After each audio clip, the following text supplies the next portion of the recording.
नमस्कार, मी आनंद पटवारी विदिशा व सल्ला सेवा संस्थेमार्फत आपलं सहर्ष स्वागत करत आहे। शेतकरी उत्पादक कंपनीसाठी अजून एक नवीन योजना आपण आणलेली आहे। तर त्याच्यामध्ये वाहतुकीचं अनुदान।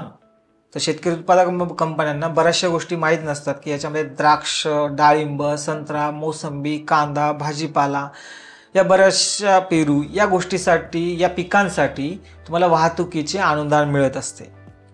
तर या अनुदानामध्ये काही टर्म्स आहेत, काही नियम आहेत, जसे की तुमच्या डेस्टिनेशन पासून ते समोरचा खरेदीदाराचा ज्या ठिकाणी तुम्हाला डिलिव्हरी करायची आहे, जसं महाराष्ट्रापासून ते कर्नाटक असेल किंवा साऊथ इंडिया असेल किंवा तुमचं नॉर्थ इंडिया असेल, तर त्याच्यामध्ये काही डिस्टन्सचा क्रायटेरिया आणि त्यानुसार तुमची वाहतुकीचे अनुदान मिळते।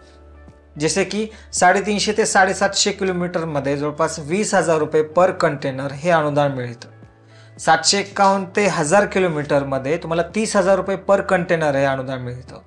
1001 ते 1500 मध्ये तुम्हाला 40,000 रुपये कंटेनर हे अनुदान मिळतं। 1501 ते 2000 किलोमीटर हा जो एरिया असेल तर तो तुम्हाला जवळपास 50,000 रुपये अनुदान मिळतं। आणि 2000च्या वर आहे, जसं मिझोरम, त्रिपुरा या साईडचे राज्य असेल तर त्याला जवळपास मॅक्झिमम 75,000 रुपये पर कंटेनर हे अनुदान मिळतं।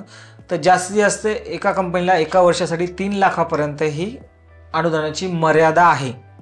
तर ह्याचा चांगल्या पद्धतीने तुम्ही लाभ घेऊ शकता वाहतूक अनुदानामध्ये।